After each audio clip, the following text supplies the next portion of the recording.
Good morning to all. Daily MCQ session north set 2021 में आप सभी लोगों का स्वागत है। जिन लोगों ने हमारे चैनल को लाइक एंड सब्सक्राइब नहीं किया है, प्लीज़ लाइक एंड सब्सक्राइब करें और सब्सक्राइब करने के बाद में बेल आइकन का बटन जरूर प्रेस करें, जिससे आपको हमारे नई वीडियो का जो है नोटिफिकेशन जल्दी से मिल जाए। ठीक है, thank you. Question number 31, while doing ECG V2 is placed in. हमें पता है कि हमारे पास में जो ईसीडी लीड होती हैं उसके अंदर 12 लीड्स होती हैं, उनका जो प्लेसमेंट होता है अलग अलग जगह पर उनका प्लेसमेंट किया जाता है। तो जो 12 लीड ईसीजी है उसको किस तरीके से कौन सी लीड कहाँ पर प्लेस की जाती है उसका हमको पता होना चाहिए। और यहाँ पर पूछा हुआ है आपसे ओनली कि B2 जो लीड है आपकी वो कहाँ प्लेस्ड की जाती है। ठीक है, तो बेटा जो हमारी जो टोटल 12 लीड्स होती हैं उनमें से B1, B2, B3, B4, B5 और B6 इस तरीके से प्लेस्ड की जाती हैं। देखो, अगर बात करके चलें B1 की, तो हमें देखो इसको याद रखना बहुत इजी है। कैसे याद रखेंगे कि जो आपकी स्टर्नम दिख रही है, ये स्टर्नम दिख रही है, थोड़ा सा हेड जो है राइट साइड में होता है और मैक्सिमम जो पोर्शन होता है हेड का वो लेफ्ट साइड में होता है। ठीक है, तो अगर मैं बात करूं कि अगर जैसे कि हम याद रखना चाहें कि हम जब पल्स लेते थे, एपिकल पल्स लेते हैं, तो अडल्ट के अंदर एपिकल पल्स जो है आप कहाँ से लेते हैं, लगभग 5th इंटरकोस्टल स्पेस से लिया जाता है। ठीक है, उसी तरीके से यहाँ पर आप याद रखेंगे और बच्चे के अंदर हम 4th इंटरकोस्टल, तो लगभग 4th इंटरकोस्टल स्पेस की बात कर लेते हैं हम। तो बेटा B1 जो होती है वो 4th इंटरकोस्टल स्पेस पे होती है, और ऐसे भी याद नहीं रहता है तो मैं आपको बता देता हूँ। देखो B1 आप जब लिखोगे, B1 लिखोगे तो 6 जैसा दिख रहा है, तो 6 पे तो ली नहीं जाती है, लगभग इसको उल्टा कर लें तो ये जो 1 लगा हुआ है इसको इधर की साइड करेंगे तो इसको 4 दिखेगा। तो 4th इंटरकोस्टल स्पेस में लगाई जाती है। कौन से वाले 4th इंटरकोस्टल स्पेस में लगाई जाती है? राइट साइड में। ठीक है, अब सेम इसके साइड में लग जाएगा B2 कहाँ लगेगी? लेफ्ट साइड में लग जाएगी। फिर B3 को छोड़ो, B4 पे जाओ। B4 लगती है 5th इंटरकोस्टल स्पेस में, mid clavicular line. Mid clavicular line का मतलब है ये आपकी क्लेविकल है, ये आपकी जो है क्लेविकल है, और ये जो क्लेविकल है इसकी अगर बात करके चलूँ तो क्लेविकल के जो है मिड में, एक्सिलरी एक्जिला के बीच में मिड एक्सिलरी, और ये मिड क्लेविकल। क्लियर? तो मिड क्लेविकुलर लाइन में आप प्लेस करते हैं। कौन सी वाली को मिड क्लेविकुलर लाइन में प्लेस कर रहे हैं? 5th की बात कर रहा हूं। देखो B1 और B2 याद रखना बहुत इजी है। B1 कहां करेंगे? राइट इंटरकोस्टल स्पेस में करना है, जबकि V2 जो है लेफ्ट इंटरकोस्टल स्पेस में करना है, 4th में। ठीक है, दोनों 4th में करेंगे। 3rd को याद नहीं करेंगे, सीधा हम किस पे जाएंगे? 4th पे जाएंगे। और 4th कहाँ लगा रहे हैं? 5th इंटरकोस्टल स्पेस में लगा रहे हैं। उसके बाद में आ गई 5th, तो 5th जो है हमारी कहाँ चली जाएगी? Straight line with the B4।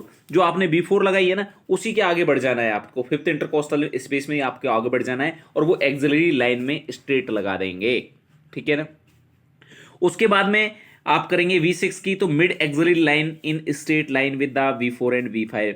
जो V4 और जो V5 लगाया आपने, कुछ याद मत रखो, जो V5 लगाया उसी के आगे हम बढ़ जाएंगे और मिड एक्सिलरी लाइन में जो चले जाएंगे वो हो जाएगा आपका B6। सर कैसे याद रखें इसको? बार बार में भूल जाते हैं। देखो हमने कितनी लीड देख ली है बेटा? 6 लीड देखी है। B1 वाली जो 6 लीड है वो 6 लीड देख रहे हैं हम, और 6 लीडों को देखो बहुत ईजिली हम प्लेसमेंट देखेंगे। और कैसे प्लेसमेंट देखेंगे दोबारा से समझने की कोशिश करना। क्या कैसे मैं बता रहा हूँ, देखो हमने जब हम एपिकल पल्स का मेजरमेंट करते हैं तो एपिकल पल्स के लिए हम मोस्टली जो यूज करते हैं वो हम 4th और 5th इंटरकोस्टल स्पेस में यूज करते हैं, मिट्रल बाल पर यूज करते हैं। जो छोटे बच्चे होते हैं उनमें 4th पे करते हैं और बड़े होते हैं उनमें 5th पे करते हैं। तो एक चीज तो आप क्लियर कर लो कि हम जो लीड का जो प्लेसमेंट करने वाले हैं, लीड का प्लेसमेंट 2 ही इंटरकोस्टल स्पेस में कर रहे हैं, 4th इंटरकोस्टल स्पेस और 5th इंटरकोस्टल स्पेस में करेंगे। तो 5th इंटरकोस्टल स्पेस जो है उसमें 3 लीड का प्लेसमेंट किया जाता है, लास्ट वाली B4, B5 और V6 का करेंगे।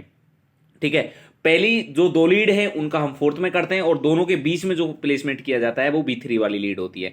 तो राइट इंटरकोस्टल जो 4th इंटरकोस्टल स्पेस है उसके अंदर हम B1 लगाएंगे, लेफ्ट 4th इंटरकोस्टल स्पेस के अंदर हम B2 लगाएंगे, B3 जो है दोनों के बीच में लगाएंगे। किसकी? B4 के बीच में। B4 5th में हो जाएगी लेफ्ट इंटरकोस्टल स्पेस में। फिर जो एक्सिलरी लाइन है उसके जो एंगल है वहां पर कौन सी लगा देंगे? V5 लगा देंगे, और मिड एक्सिलरी पे कौन सी लगा देंगे? V6 लगा देंगे। तो हमको इजीली थोड़ा सा एक आइडिया रहेगा कि 4th intercostal space and 5th intercostal space में ही हमारा लीड प्लेसमेंट होता है। ये चीज हमको याद रखनी है। दूसरी हमारी बच जाती है, देखो राइट आर्म, ठीक है, लेफ्ट आर्म, लेफ्ट लेग और राइट लेग।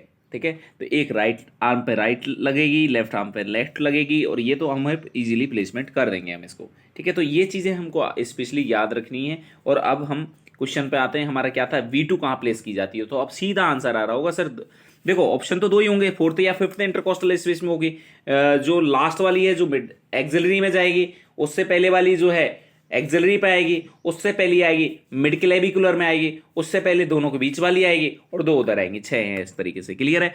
देखो बेटा, तो अगर मैं B2 की बात करके चल रहा हूं तो लेफ्ट में आएगी, और दूसरी चीज कौन सी स्पेस में आएगी, फोर्थ इंटरकोस्टल स्पेस में आएगी। क्लियर सी बात है, इसमें तो दिक्कत ही नहीं है, क्योंकि लास्ट वाली 3 थी वही जाती है फिफ्थ में, तो ये तो आंसर होगा ही नहीं। तो 2 में से रखना है, तो पहला वाला उधर जाएगा, तो दूसरा वाला लेफ्ट में आएगा। इजीली याद हो गया। ठीक है, नेक्स्ट क्वेश्चन। अच्छा, ECG पर हम और भी क्लास लेके आएंगे, जिससे हम नेक्स्ट क्लास में हम देखेंगे कि किस तरीके से कौन सी लीड में क्या जो है अब नॉर्मलिटी देखने को मिलेगी, जिससे हम आइडेंटिफाई करें कि किस पार्ट के अंदर MI जो है हार्ट में हुआ है। ठीक है ना, ये हम नेक्स्ट लेक्चर में बात करेंगे। अभी हम देखते हैं question number 32, normal porter Venus pressure. देखो बेटा, अब हम हार्ट को पूरा पढ़ लेते हैं, बट जो क्वेश्चन पूछे जाते हैं कुछ प्रेशर्स होते हैं वहां से पूछे जाते हैं। जैसे आपसे पूछ लिया जाता है राइट एट्रियम का प्रेशर कितना है, लेफ्ट एट्रियम का प्रेशर कितना है, पल्मोनरी आर्टरी बेड्स प्रेशर क्या होता है, सेंट्रल वीनस प्रेशर क्या होता है, पोर्टल वीनस प्रेशर क्या होता है। ये कुछ प्रेशर्स हैं जो आपको इजीली याद रखने चाहिए। अगर ये याद नहीं है, मतलब कि आपने थोड़ा सा जो है मुद्दे की बात से हट रहे हैं, क्योंकि एग्जामिनर के फेवरेट क्वेश्चंस होते हैं, इन क्वेश्चन पूछ लिए जाते हैं, तो आपको याद रखना है। ठीक है, दूसरी चीज, तो अब इसमें कैसे याद रखें सर, पोर्टल वेन का प्रेशर कैसे याद रखें हम। देखो बेटा, पोर्टल वेन सबसे पहले समझे कि पोर्टल वेन है क्या एक्चुअल में। तो देखो, ये पोर्टल वेन है, ये वाली जो दिख रही है आपको, ये पोर्टल वेन है, और इसमें क्या हो रहा है, ये आपकी स्प्लीन से जो वेन आ रही है, सिस्टिक वेन आ रही है आपकी। ठीक है, स्प्लीनिक वेन बोल सकते हो, स्प्लीनिक वेन आ रही है आपकी। दूसरी चीज आपकी सुपीरियर मीजेंट्रिक है, सुपीरियर मीजेंट्रिक आ रही है आपकी, इंफीरियर मेजेंट्रिक आ रही है, ये इसमें आके मिल जाती है। और हमने देखा होगा कि जो पोर्टल वेन होती है ना, पोर्टल वेन से ही हमारी कहीं न कहीं ईसोफेजियल वेन भी कनेक्ट होती थी, इसलिए हमको देखने को मिलता था, एक कंडीशन थी जिसको हम बोलते थे ईसोफेजियल वेरिसेस। तो ईसोफेजियल वेरिसेस से भी एक क्वेश्चन बनता था कि हम यहाँ पर कौन सी ट्यूब यूज करते हैं। तो यहाँ पर हम जो ट्यूब यूज करते हैं वो सेंगस्टन ब्लैकमोर ट्यूब यूज की जाती थी, पता होना चाहिए आप लोगों को। ठीक है, तो अगर मैं बात कर रहा हूं कि पोर्टल वेन का ये सर्कुलेशन समझ में आया। दूसरी चीज, पोर्टल वेन में हाइपरटेंशन का सबसे मुख्य कारण क्या है, most common cause of portal vein hypertension, ये पता होना चाहिए। Most common cause of portal hypertension is a liver cirrhosis. Liver cirrhosis जो होता है वो मोस्ट कॉमन कॉज होता है साहब, किसका, पोर्टल वेन हाइपरटेंशन का। अब हमसे क्या पूछा है, हमसे पूछा है कि नॉर्मल पोर्टल वेन के अंदर प्रेशर कितना होता है। देखो बेटा, इसको ध्यान से देखोगे तो ये पोर्टल लिखा हुआ है, पोर्टल को ध्यान से देखो। अब ये देखो 90 तो हो नहीं सकता, क्योंकि अगर बात करूं 90 की तो 90 तो हो नहीं सकता, क्योंकि 90 तो बहुत ज्यादा हो जाएगा। ठीक है, तो 90 तो होगा नहीं, तो हम याद रखेंगे सर कितना होगा। देखो बेटा, 1 और उसमें 0, मतलब ये लगभग 10 के आसपास है। तो 5 से 10 के आसपास इसकी वैल्यू होती है। तो पोर्टल वेन की जो वैल्यू है वो कितनी होती है, 5 से 10 mm ऑफ Hg होती है। क्लियर, याद रख पाएंगे। और जो प्रेशर्स हैं, सेंट्रल वीनस प्रेशर है, पल्मोनरी आर्टरी बेड्स प्रेशर है, उनकी भी हम नेक्स्ट क्लास में बातें करेंगे। आगे, the test that is most specific for myocardial damage is, ऐसा कौन सा टेस्ट है जो कि ज्यादा कोरिलेट करता है मायोकार्डियल डैमेज को, मायोकार्डियल इन्फार्क्शन को। ठीक है, अब इसमें बार बार में क्वेश्चन आता है, ये बार बार में पूछा जाता है और बच्चे इसमें कंफ्यूज रहते हैं कि क्रिएटिनिन काइनेज वाला जो करें आंसर, या फिर हम जो है ट्रोपोनिन करें। सबसे ज्यादा जो कंफ्यूजन है वो यहीं पर क्रिएट होता है बेटा, मैं सही बता रहा हूं, ज्यादा नहीं होता है बच्चों के अंदर। देखो, ये क्रिएटिनिन काइनेज जो होता है आपकी 3 तरह की होती है, एक MM करके आता है, एक MB करके आता है, और तीसरा जो आता है BB करके आता है। ठीक है, तो जो ये डिफरेंट टिश्यू को इंडिकेट करता है, MM जो आपको इंडिकेट करता है वो आपको स्केलेटल मसल को इंडिकेट करता है, जो आपका MB होता है वो आपकी कार्डियक मसल्स को इंडिकेट करता है, और जो आपका BB होता है वो ब्रेन को इंडिकेट कर रहा होता है। तो हमारा तो यहाँ पे MB होता है जो कार्डियक मसल को इंडिकेट करता है, तो CK-MB भी ठीक है, तो मायोग्लोबिन भी ठीक है, ट्रोपोनिन भी ठीक है। बेटा ये समझे आप बात को कि क्वेश्चन बार बार आएगा और ये बार बार कंफ्यूज करेगा, तो समझना है कि सबसे स्पेसिफिक कौन सा है। ठीक है, तो सबसे स्पेसिफिक जो होता है ट्रोपोनिन आई होता है, क्योंकि अब देखना ट्रोपोनिन 2 टाइप का है हमारे पास में, एक ट्रोपोनिन आई होता है, एक ट्रोपोनिन टी होता है। एक ट्रोपोनिन आई है हमारे पास में और एक हमारे पास में ट्रोप टी है। समझे बात को, अगर क्रिएटिनिन काइनेज के साथ में ट्रोप टी दिया हुआ है तो ट्रोप टी आंसर नहीं करना है। अगर आपको ट्रोप आई दिया हुआ है तो ज्यादा स्पेसिफिक होता है ट्रोप आई, तो फर्स्ट प्रायोरिटी पे हम रखेंगे आई। कैसे याद रखेंगे सर, फिर भूलेंगे। आई था या टी था? देखो MI में सबसे ज्यादा प्रायोरिटी किसको दी जाती है? तो सबसे ज्यादा प्रायोरिटी दी जाती है आई को। मतलब कौन सा आई? टॉप आई को प्रायोरिटी दी जाती है। तो अगर मोस्ट स्पेसिफिक अब अगर आपसे पूछा जाए तो हम आई को प्रायोरिटी देंगे और उसका नाम होगा टॉप आई, और उसके बाद में जो किसी को प्रायोरिटी दी जाती है वो होता है क्रिएटिनिन काइनेज MB। ठीक है ना, ये आपको ध्यान रखना है बेटा। ठीक है, तो इसका आंसर होगा टॉप आई। बट अगर यहां पे ट्रोपोनिन लिखा होता ओनली तो हम आंसर दे रहे होते CKMB को दे देते। टी लिखा होता तो भी हम CKMB को दे रहे होते। जब आई लिखा होगा तो हम आंसर किसको देंगे? ट्रोपोनिन को आंसर देंगे। Clear? Next question, which drug administer first in the patient with the heart attack? किसी पेशेंट के अंदर हार्ट अटैक हुआ है तो उसको सबसे पहली मेडिसिन जो आपको देनी है वो कौन सी मेडिसिन है जो देनी है? देखो बेटा, इसको समझने की कोशिश करना। दो कंडीशन होती है, एक हार्ट अटैक होता है जिसको हम हार्ट अटैक बोलते हैं, समझ रहे हो? हार्ट अटैक होता है और एक होता है कार्डियक अरेस्ट। ठीक है, दोनों चीजें जो है, दोनों कंडीशन है, दोनों डिफरेंट डिफरेंट कंडीशन है, इनको समझना है। देखो बेटा, अगर मैं कार्डियक अरेस्ट की बातें करता हूं, अगर कार्डियक अरेस्ट की बात कर रहा हूं तो ये एक इलेक्ट्रिकल प्रॉब्लम है, ये एक करंट वाली प्रॉब्लम है। जो आपको इलेक्ट्रिकल इंपल्स आते थे ऐसे नोड से, AB नोड से, वहां से प्रॉब्लम है। जबकि अगर हार्ट अटैक की बात की जाती है तो ये एक सर्कुलेशन प्रॉब्लम है। मींस यहां पर जो है ब्लड की सप्लाई है उसमें कहीं इंटरप्शन देखने को मिलेगा, जबकि यहां पर जो है इलेक्ट्रिकल जो सप्लाई है उसमें इंटरप्शन देखने को मिलेगा। हम दोनों को सेम समझते हैं पर सेम नहीं समझना चाहिए बेटा, दोनों को समझें।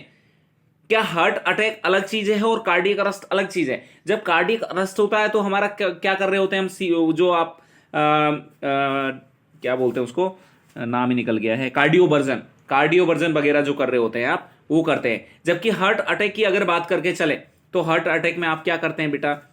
इसमें आपको थ्रोम्बोसिस पे ध्यान देना है, उसको आपको सर्कुलेशन को सही करना है, समझ रहे हैं? तो heart attack is a problem of circulation, means इसमें थ्रोम्बस बनेगा।